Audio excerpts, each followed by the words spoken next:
Hi guys, this is Klazart bringing another audio commentary, and this time I'm commentating on Game 4 of Group A of the OSL Round 1 or Round 32 matchup, and this is between Jaedong and Bako, who interestingly enough happen to be teammates, I believe, in Leakaf OZ. Just for some of you guys who might be a little bit unfamiliar with the structure of the tournament, I just thought I'd talk a little bit about that. So basically this is the round of 32, and 32 players participate in it. The top 16 go through to the actual finals, and previously it used to be called the Andromeda Dual Tournament. Now they've incorporated it seemingly as part of the main Star League itself. The other feature of this round is that it isn't really a best of 3 or best of 5 in the traditional sense. You've got 4 players per group. The players are paired off into twos and they face each other. The winners play. The winner of the winners match, which in Game 3 was GrpA, goes through to the next round. So GrpA is definitely through to the next round.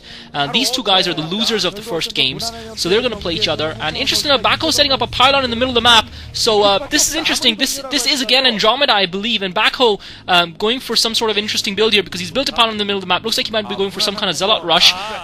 It'll be interesting whether or not that's exactly what he's going for. That would be the position to do that from, because it's unlikely to be scouted, first of all, by an opponent, by his opponent, and second of all, it's equidistant from all 4 bases of the map, and that's exactly what he's doing. He's putting a gateway down now, so it looks like Bako is going to go for a cheese rush here. I think he knows he's not good enough to beat Jaedong in a straight-up game of StarCraft. I think he knows that. I think he knows he's not good enough. Having seen Jaedong succumb to the rush by Casey in Game 1, he feels that maybe if he can put the pressure on Jaedong, Jaedong might buckle under here.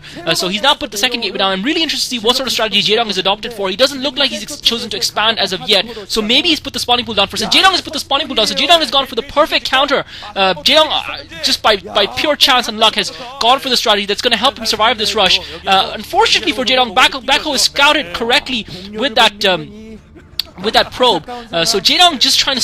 Bako is actually doing the right thing here. Jaedong making a huge mistake fighting that probe off, because this is going to make Jaedong unaware of what's coming his way. He's not going to get the scout off. Unfortunately for Jaedong, he sent the overlord in the wrong direction, so he's not going to get into Bako's base and realize what Bako's doing. Jaedong was actually sending his drone out to take his natural expo. He wasn't sending it out to scout. So Jaedong is completely unaware of what's coming, but he's producing the Zerglings first. So it'll just be interesting to see how Jaedong copes, even though he's got the spawning pool down first this time. It'll be interesting to see how he copes with the Zealot rush. Bako's got the 2 gateway zealots going. Jaedong's going to be in a little bit of trouble here. He could potentially be going out of the Star League, and that would be disastrous in my view from a Zerg fan's point of view. I'm sure there are other Protoss players that will be there to entertain and excite us. I don't think Bako is going to be providing the most amount of entertainment, but certainly he's up the ante here with the rush.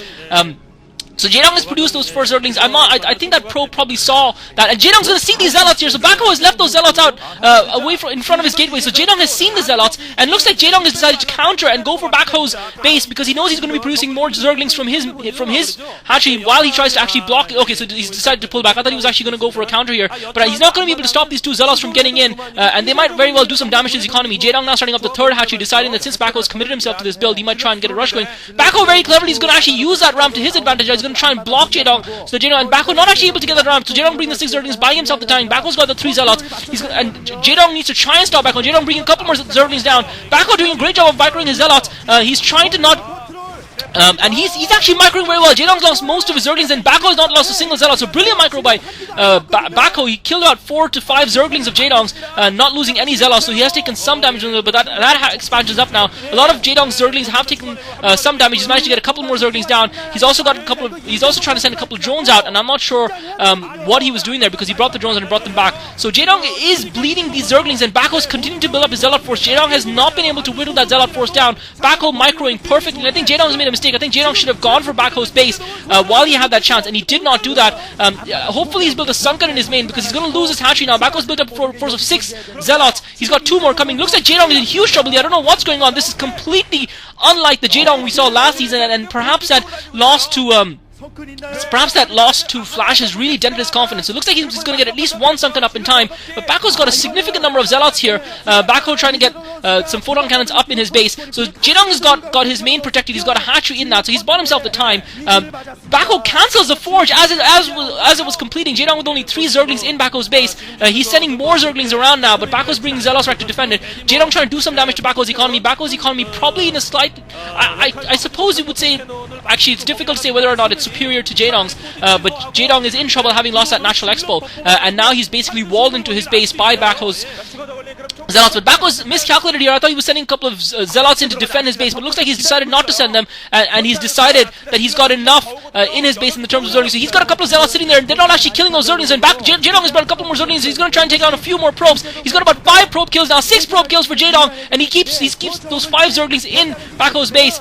So Jaedong doing significant damage to Bako's economy. He's taken out about 5 probes. So this is purely micro battle here between these two players, and just a case of which of them can get a slight edge. I think Jaedong might be able to get a slight edge because he did put that 3rd hatchery down in his base. Bako has continued to pump those Zealots, but he's just basically producing probes. He's gone nowhere up in his tech. He cancelled that forge. I don't know why he did that. I don't think Jaedong was attacking it.